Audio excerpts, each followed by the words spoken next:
항생제, 스테로이드 같은 부분들 때문에 면역이 떨어지신 분들 같은 경우에 예후가 사실 많이 좋지는 않습니다. 근데 어쨌든 이분은 이명이 한 단계 떨어진 채로 이제 유지됐던 효과까지는 됐고, 소화장애도 가끔씩 생기기도 하고, 이런 이제 그 만성적인 본인이 갖고 있던 소인과 이명란증이 겹쳐져서 지속적 치료를 필요하는 이제 그런 케이스입니다.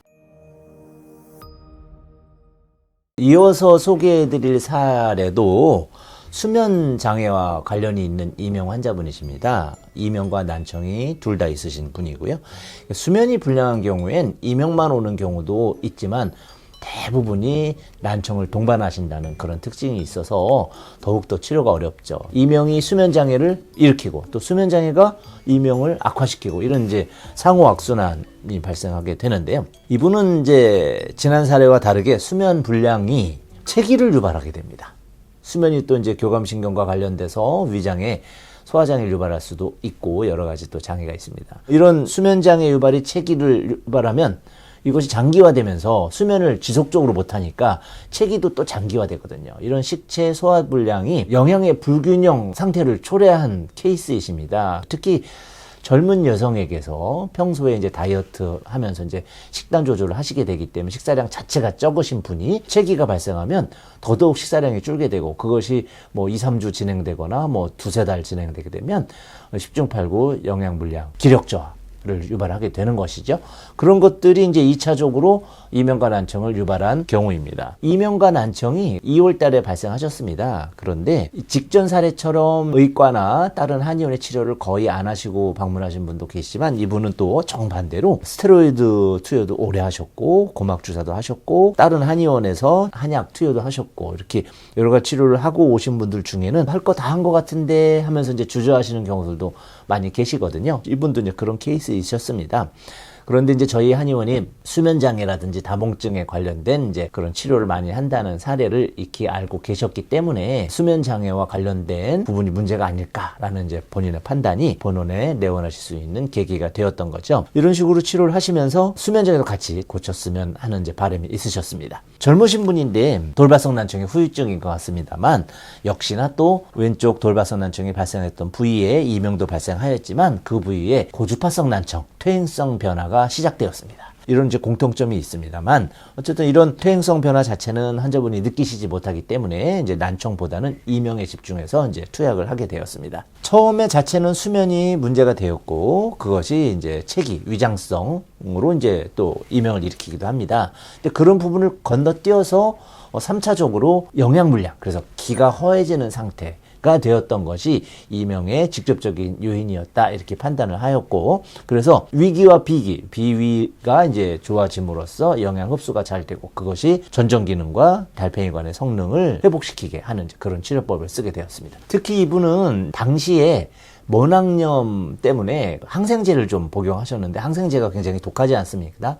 그래서 위장 기능이 떨어지시는 분들 같은 경우에 특히 이제 체기를 유발할 수 있어서 아마도 수면 불량 자체가 체기를 동반한 부분과 항생제를 투여한 부분이 겹쳐서 위장에 만성 위장 질환을 이제 유발한 것 같습니다. 그러면서 실제로 고막 주사를 맞았을 때 오히려 이제 증상이 더 심해지고 어지럼증이 막 심해지고 구토를 하고 막 하셔서 제대로 진행을 못 하셨다고 합니다. 더불어 이제 그 소화 장애에만 문제를 일으킨 것이 아니고 이제 소변 기능에도 영향을 줄 수가 있거든요. 이제 한방에서는 그런 부분을 동시에 치료해 드릴 수가 있습니다. 그래서 기를 보강하는 이명약과 방광염 계열의 이제 증상도 동시에 치료하면서 수면 장애가 같이 해결될 수 있게 제가 처방을 냈습니다. 그러나 아쉽게도 이분은 한 달간 치료를 했는데 다른 부분의 기능은 많이 좋아지시고 소변도 좋아지셨는데 이명이 변화가 없는 겁니다. 체력도 많이 좋아지셨고 위장도 많이 좋아지셨기 때문에 생활은 이제 괜찮지만 이명이 호전되지 않아서 방향을 전환했습니다. 그래서 수면 부족과 관련돼서 뇌가 지쳐있는 상태이시기 때문에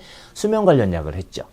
수면 관련 약을 복용하셨더니 대략 4분의 1 정도 이명이 호전되셨습니다. 그래도 좀 부족하죠. 많이 좋아지셔야 일상생활이 되실 텐데, 그래서 그 다음 약을 선택하는 과정 중에 수면이 부족해서 이명이 심해졌다기보다 이 부분이 굉장히 이제 문진에서 중요한 부분입니다. 왜냐하면 환자분들도 잘 모르세요. 인지 못하시다가 저희가 대화를 오래 이렇게 얘기하고 이제 서로의 불편한 점을 이렇게 공유하다 보면 아 이렇겠구나라고 이제 추측이 되는 부분인데 이분도 그렇습니다. 그래서 혹시 잠을 못 잘 때 짜증이 많이 나지 않느냐 했더니 그렇다. 그리고 스트레스성도 원래 초기 검사에서 검출이 되신 분이었거든요. 그래서 스트레스성 이명약을 투약했는데 이명이 많이 줄으셨습니다. 40% 남고 60%가 호전이 되셨죠.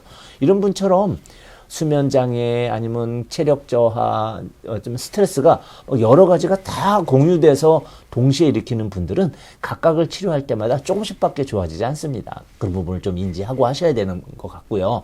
어쨌든 이분은 그런 치료를 통해서 이제 40%만 남은 상태가 되었죠. 항생제, 스테로이드 같은 부분들 때문에 면역이 떨어지신 분들 같은 경우에 예후가 사실 많이 좋지는 않습니다. 근데 어쨌든 이분은 이명이 한 단계 떨어진 채로 이제 유지됐던 효과까지는 됐고, 특히 이제 난청이 많이 좋아지셨습니다. 그래서 청력은 많이 좋아진 상태로 있고, 그런데 이제 피곤했을 때 이제 이명이 심해지는 경우가 있다 하면서 이제 장기적으로 치료를 하고 계시고요. 소화장애도 가끔씩 생기기도 하고, 이런 이제 그 만성적인 본인이 갖고 있던 소인과 이명 난청이 겹쳐져서 지속적 치료를 필요하는 이제 그런 케이스입니다.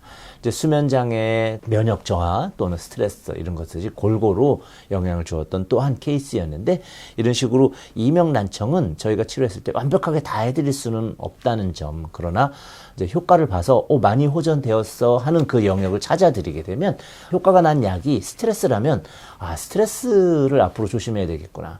면역으로 개선으로 좋아지게 되면 면역을 증강시키기 위한 지속적인 한약 투여가 필요하겠구나 등등의 결론을 도출해 드리고, 추가적으로 더 나빠지지 않게끔 장기 관리의 어떤 지식을 이제 드릴 수가 있습니다. 그래서 완치해드리고는 싶습니다만, 완치되는 분들은 축하드리고 완치되지 않는 분들도 장기 관리할 수 있게 지침을 받으시면 어떨까 이렇게 생각을 하면서 콘텐츠 한번 만들어 봤습니다. 감사합니다.